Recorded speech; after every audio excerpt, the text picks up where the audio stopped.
Number 5 is a tag team, the Wild Samoans. I frickin' love those guys. All tag teams combined didn't equal the Wild Samoans for me. I don't know why, but when the Wild Samoans came in and they do the headbutt, and they were just, I loved them. Yeah. Number 5. All right, well, my number 5 is Hulk Hogan. I think I almost wanted to put him up higher, but just the fact that he's still trying to do wrestling really bumped him to number 5. And he did the reality show, and all that really messed him up. Also, with Hulk Hogan, don't forget this. Yeah. Yeah. The good old ear. But yeah, I mean, just the fact that he had so many epic fights, I guess, when I was growing up. Like, he fought against the Macho Man, Andre the Giant, others, just big, epic fights. So. Look, I'm so old school that I remember when Bob Backlund was champion, and then the Iron Sheik beat him. And then Hulk Hogan came from another league, and that was like the original, like, oh my God, we got the Hulk. Hulk Hogan came to this league. He's going to fight the Iron Sheik, and he beat him. And then when he beat Andre the Giant, well, that was like, to me, that was the pinnacle of wrestling. I mean, it doesn't get any better than Hulk Hogan versus Andre the Giant. I don't know if you know this, Andre the Giant had never lost. And he weighed a ton. Right. So number 4 for me is Roddy Piper. And it hurts to have him down at 4. I wanted to put him higher and higher, but I love the other 3 guys. But when he whipped Snuka and smashed the coconut over his head, and I mean the kilt and everything. I mean, he was the original Rock in terms of talking trash. Right. And he was so wild and crazy. God, I love him, Roddy Piper. Well, my number, where are we at? Number 4? Yeah. My 4 was Stone Cold.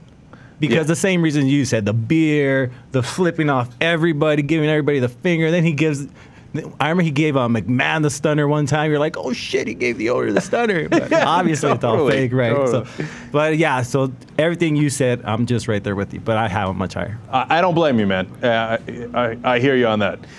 Number 3, the Superfly. Jimmy Superfly Snuka. I can't tell you the number of beds I've broken because of Superflies I've done off the corner of the bed, onto the mattress, and then, oops, I accidentally broke the frame. I feel that happens to every kid who watches wrestling. They eventually break something in the house. Yeah. So, again, Snuka could be number 1. He's legendary, but I have him at number 3. Yeah, number 3 for me was Bret the Hitman Hart. He was awesome. When he used to come in with the shades, and he'd always give it to one of the kids in the front. And obviously, you'd wish you'd be that kid. But I wasn't that much of a dork. No, but come on. And then, by the way, I had a Hulk Hogan doll. Let's keep it real. Come on, lad. Okay, but I didn't buy it. I found it in a park. I'm sure you did. And obviously, he was part of the Hart Foundation with his brother Owen Hart, which, whatever. Anyways, so sad, yeah. And I always liked that. I guess I grew up being that middle child. So it was like, the Hitman Hart was the older guy, and I was like, fuck, why can't Owen be as good? But he never was, So, and then when he used to put people in the sharpshooter and make people tap out, that was kind of fun. So yeah, I hear you. Look, there's so many guys that I like for the tapping out, like the figure 4 leg lock that Ric Flair. No, Hammer used to do it. Greg Valentine. He was the first figure 4 leg lock.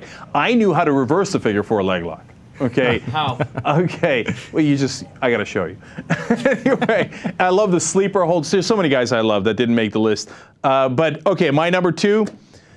Okay, now I know it's way too high for number 2, but as a kid, I always rooted for him. I loved it when he got in the ring.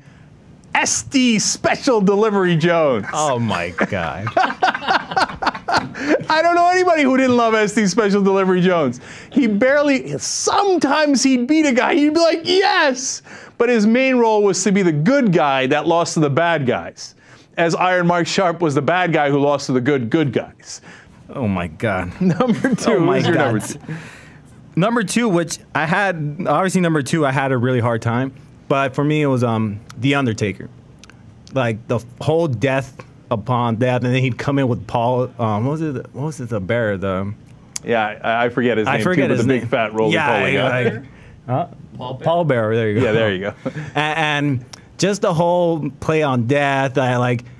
He'd have no facial reactions at times. Like, he'd be dead. And then sometimes he'd come out with the whole hearse, and and the coffin, and like, oh man, it was also really cool when all the lights would go out in the whole arena.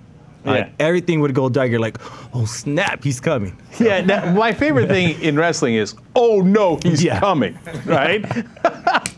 Now, and look, and sometimes people compare like SD Special Delivery Jones to people like Tiger Chung Lee, and I think that's a gross insult, and I won't have it. Okay, and I don't know what it is, but maybe it's because I like black wrestlers. I thought about Tony Atlas too. He almost got an honorable mention, but but anyway, I loved SD. But my #1 guy of all time, the original Rock, Don The Rock Muraco. Oh my God, I don't even know who that is. Oh, are you kidding me? The Intercontinental Champion, how many times? You remember when he beat Pedro Morales? Okay, no, Don The Rock Muraco was my favorite wrestler by far. It didn't matter who he was wrestling. Even if he was wrestling Snuka, I was like, I gotta go for The Rock. So who's your #1? My #1 is obviously someone we just recently talked on the regular show, and I had a really hard time bumping him out of #1, and it has to be the Ultimate Warrior for me. Wow. Yeah, I remember like he used to run down the aisle, like you just hear the music blasting, and he'd run all the way into the ring and start shaking the ropes, and then it seemed like also like the theatrics, and it seemed like when he'd be on one and nobody could stop him. Like, man, this guy's gonna go crazy. He's gonna like probably jump into the crowd and beat the people in the front row. It seemed like. I mean, maybe it was the steroids. It probably was. But yeah, I think Ultimate Warrior was my #1. Right. It's funny like how we span the generations, right? Because Bret the Hitman Hart is at the tail end of my watching wrestling. Ultimate Warrior is at the tail end. Jake the Snake was pretty solidly in both of our viewing experience, right? But like Ultimate Warrior was too new school for me. I was like, oh, these kids with their tricks. Come on. I remember when Bob Backlund used to put people in the chicken wing. Living legend Bruno Sammartino. By the way, I never saw Bruno Sammartino. That was in the 1950s. But I love that they called him the living legend Bruno Sammartino. So, look, wrestling was fun for everybody. Yeah. It was great entertainment. So, and what was great that I didn't grow up with cable. So you'd wait for those Saturday mornings. Saturday morning, man. I didn't have cable either. Yeah. My parents were way too cheap. Yeah, that's why if Hulk Hogan showed up on Saturday morning, it was like a treat. Yeah, totally. You'd have to watch because you might miss it. Yeah, totally. Yeah. Imagine if you missed Hulk Hogan. Oh, that would have been terrible. So those are our lists. I'm sure you got your own, and we'd love to hear it as well. That's your official top 10 wrestlers of all time on the Young Turks with Cenk and Jesus. Hi, I'm Ben Mankiewicz. Line, rookie. Subscribe to TYT Sports.